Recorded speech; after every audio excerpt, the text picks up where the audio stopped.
Hi, Catherine. How are you today? I'm doing really well, and I'm excited about your topic, Melissa. Moon Yeah, cycle we're sounds like yeah. something that's going to be fun to talk about. Yeah, I gave it a fun little title called Reclaiming Lunar Intelligence. Oh, I like that. Yeah, we have used moon phases. Well, us modern people have gotten out of the habit of using the moon phases for anything, but they've been around for such a long time, which I'll talk about a little bit farther down. But we want to just have an understanding that there's a cosmic rhythm to the phases of the moon that affects our body, it affects our psyche, it affects our nervous system, our subconscious, it affects the collective field. It is effective of the ancestral and feminine lines.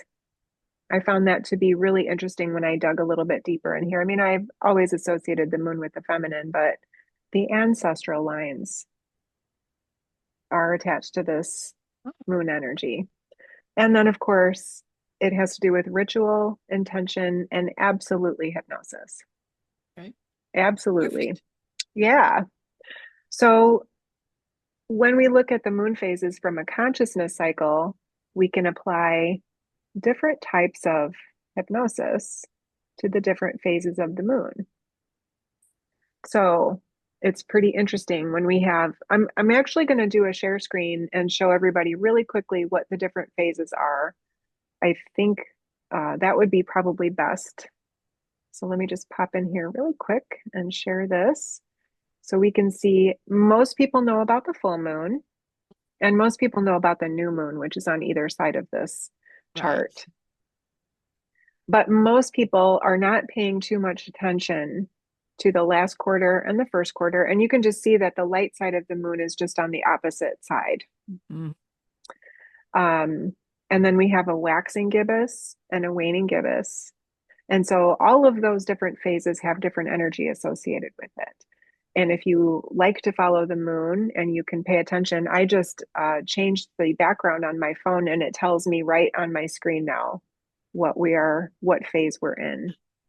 And I'm right. looking from memory because I don't have my phone here, but I think we're at a waning gibbous. And Right. nope, we got to be at a waxing because we're about to hit the full moon. That's right. hmm So let me stop this so everybody can just get an idea of what this looks like. All right. So we're going to start with the new moon, which is also called a void. And there's a lot of subconscious work that can be done here. The ego quiets down and people become receptive in a new moon. And this is the very best energy for hypnosis, intentional programming, and choice points. What do you think of when you hear that sentence, quantum choice points? What? Yeah, so to me, that makes me think when we are choosing timelines, if we're future pacing, that's a quantum choice point. The new moon is not for active listening. It is for the subconscious, and it's the energy here is parasympathetic dominance. So Okay. that's really interesting. So Yeah. now you and I have talked about before that the new moon, the void moon, people can't really let things sink in to No. their active mind. They don't Right. hear you, but that's because their subconscious is listening more than their conscious mind is listening. And that's really helpful in hypnotherapy. Yes. Yeah. The new moon mirrors trance, any kind of inward receptive imaginal work, and it's a timeless energy. So we can definitely get lots of good work done at the new moon. Now, if you're the hypnotherapist, you might have to employ some strategies to keep yourself in your active mind. A little bit. A Yeah. little bit. Yeah. The next phase I'm going to talk about is the waxing crescent moon. So the white part of that moon will be on the right side when you look at it. This is for mobilization. This is movement. So we're looking at orientation and commitment now. This is the first stirrings of any kind of identity around us and new intentions. Excuse me. But here, with this energy, with this mobilization, the nervous system will ask you if it's safe. So there can be a little bit of a hesitancy, I guess I would interpret that as. This energy is perfect for gentle embodiments, micro commitments, visual rehearsal. Enthusiasm exists here in this energy, but it's not going to have any proof. So, Okay. you know, so the waxing has just its own different kind of energy. It isn't like any of the other energies here, but um, you might end up with clients not being too sure about themselves and what is happening at that time in their session. They might be a little hesitant about things. Then we move into the first quarter, which is 50-50, dark and light, and the light side is going to be on the right. Here we have friction and decisions. So you could imagine that there is a 50% tension of the masculine and the feminine, of the dark and the light. It's perfectly tense.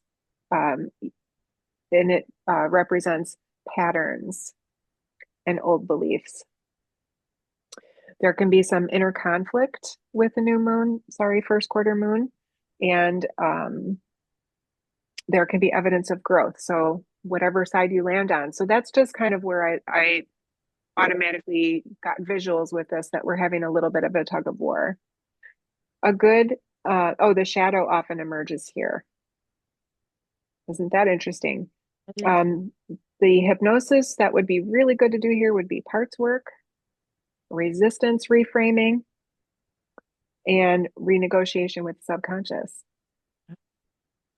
Yeah. I mean, we do that every day, but wouldn't it be nice to have energy that's more supportive of that? It would. I'm all about that. Yes. Our next phase is the waxing gibbous. So that means we've got 3/4 of the light is on the right side. This is for refinement and focus. We can make adjustments, corrections, and calibration here. Pattern recognition for people sharpens, and also the inner critic can appear here. So you want to use this energy wisely, because this one's going to have a little whiplash with it.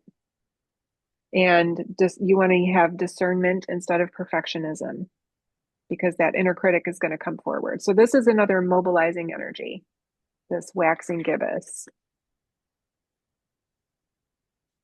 So think of the waxing, both of the waxings are mobilizations. Then we come to the full moon, which most everybody's familiar with. We all want Mhm. to set our crystals out at the full moon.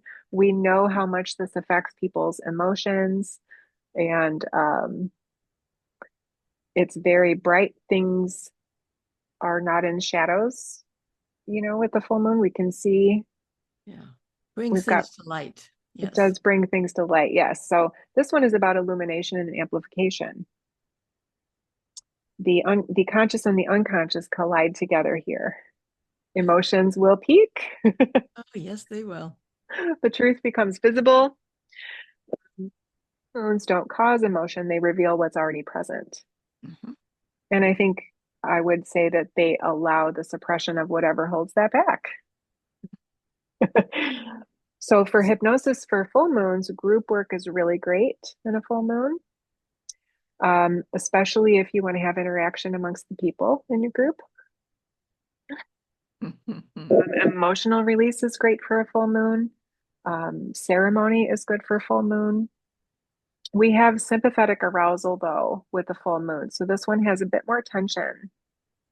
The new moon had the parasympathetic, and this one has a sympathetic. So this has got some fight or flight attached to it. So I think that's just tapping into that. Fear can arise, as part of that Yeah. emotional state. Well, look at hospitals and police. They're well aware when the moon's full, aren't they? They are, yes, absolutely. So use it for your power. The waning gibbous is next. This one is 3/4 of the left side of the moon is light. This one is for integration and meaning making. This energy is for down regulation. So the waxings were for mobilization, and the wanings are going to be down regulation. This is a wisdom phase. So this is a good time for journaling. This is a good time for story reauthoring and teaching others. I'm sure we could find a really good hypnosis process to do for down regulation. But this is having people discover what they learned through their experiences. I think it would be really interesting to have somebody track what happens from the beginning or wherever you start hypnosis at the beginning and do a journal track to see what happens along this whole process. Would. Well, you're good at research. I can be, You yeah. can be. So this one is about integrating your experience into embodied knowing, which I think is just it's a really beautiful phase. The last quarter is next. This is another 50-50 moon. The light side is on the left this time. This is releasing and repatterning, clearing out outdated beliefs, habits. Your cognitive flexibility increases. Identity loosens up a little bit. And therapeutic gold here, habit cessation, cord cutting, ancestral release. Ooh, powerful stuff. Yes. So schedule all of your smoking cessation people on a last quarter moon. The waning crescent, again, that's a down regulation. This one is 3/4 of the moon is dark, and we just have the little light crescent on the left side. This is for rest, surrender, dissolution. We have nervous system restoration here. Spiritual digestion is happening. Um, Ego fatigue is normal at this time. So I'm going to keep track of this because I want to know what happens to myself during all these cycles. I've never tracked it this way before. All right. So I believe I was on the waning crescent. This is another down regulation because of the waning. This we're doing nervous system restoration here, spiritual digestion, ego fatigue. We can look at this through a trauma informed lens. That rest is not avoidance. So this is a time for resting and recuperating. The psyche repairs itself during this moon cycle. Interesting, right? Very much. Yeah, so I just had a couple more notes. There are many anxiety spikes, insomnia, migraines, emotional flares that correlate with the lunar amplification rather than a physical pathology itself. Makes sense. Yeah, so bringing it back to hypnosis depth, the new moon gives you the deepest trance access. A waxing moon is good for conditioning and rehearsal. A full moon is catharsis, abreaction, and insight. The waning moon is for deconditioning and extinction of things they no longer wish to have. And you can plan some ancestral clearing, some feminine lineage clearing and connection based on the moon cycles. We know that women have tracked their cycles since the beginning of time by the moon. So, you know, there is a little side note here that I really liked. Suppression of the lunar rituals parallels suppression of intuition.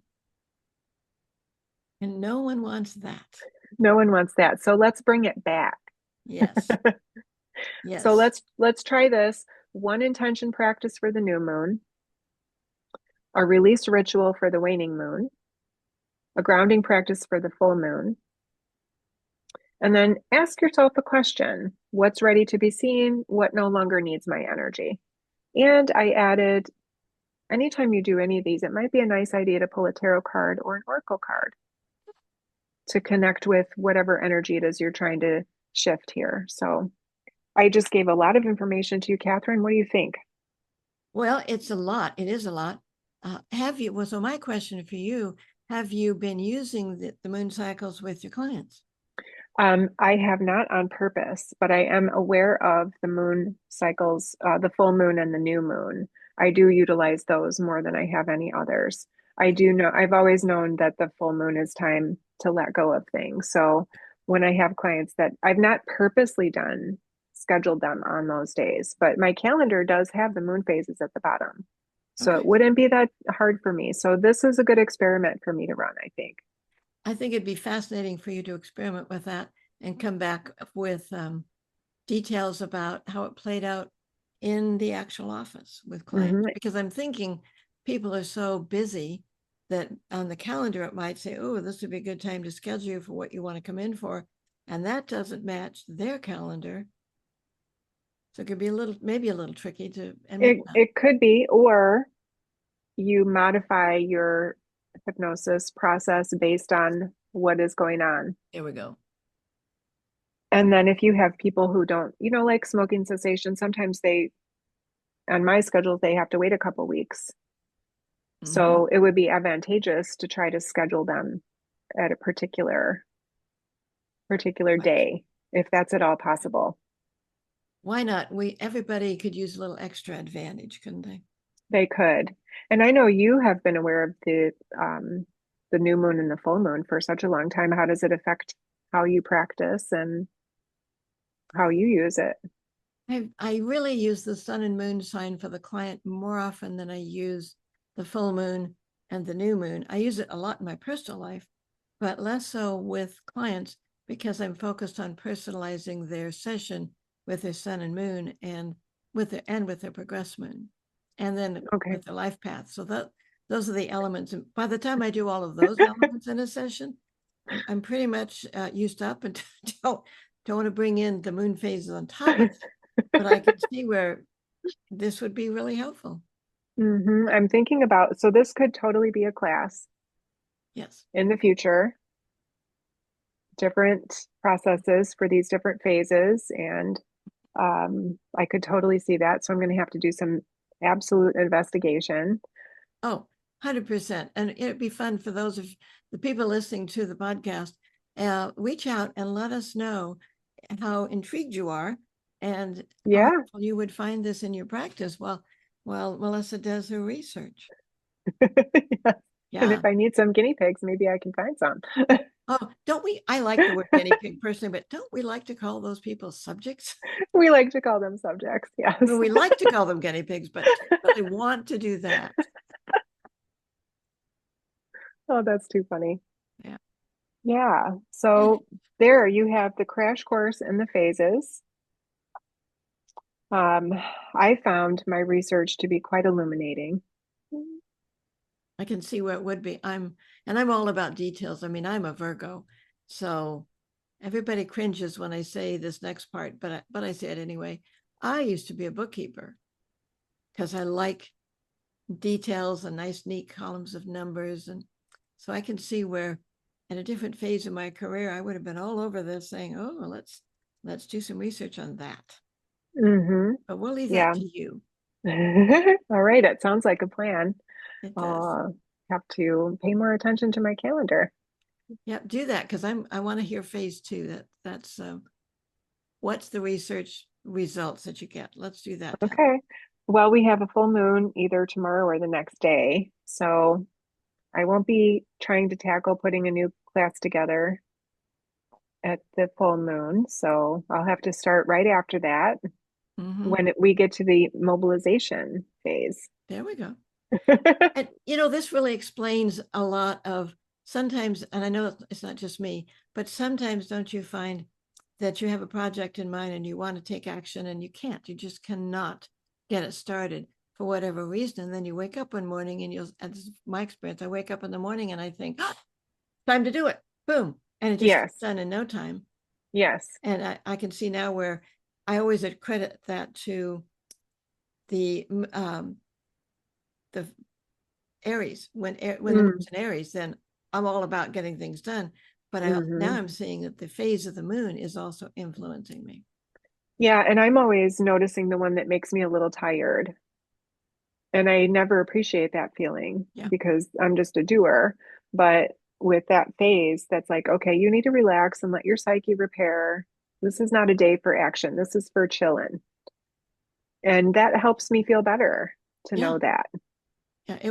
That definitely would. Give yourself permission. Yeah. I've gotten to the point in life where I don't push like I used to because it's just pointless and I won't get anything done anyway. Yeah. So honor that. Yeah. Honor that. Yeah. Definitely.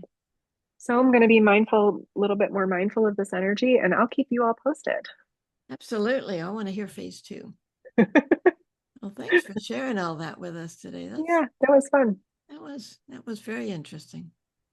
And if anybody wants to follow up with AISH, come to our website, aishypno.com. We have podcasts posted there. We have them on YouTube. And who knows where we may take this conversation next. So Hmm. come back and visit us again. See y'all later. All right. Bye for now.